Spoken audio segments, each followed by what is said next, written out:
Welcome back to another technical deep dive here in the debug zone.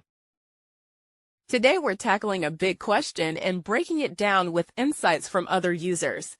Hopefully this clears up some misconceptions and helps you get the answer you need.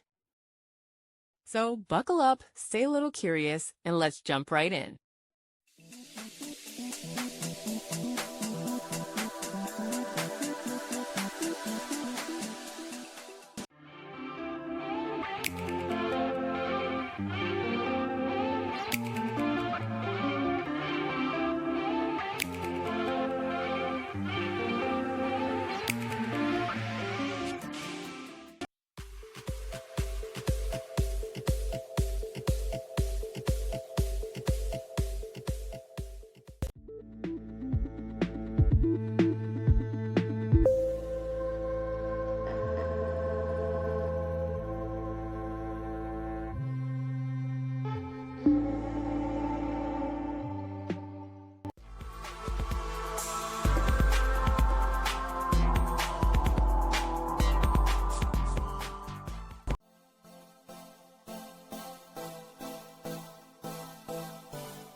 And that's a wrap.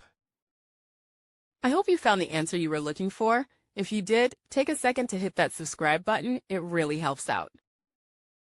And let me know in the comments which solution worked best for you. See you next time in the debug zone.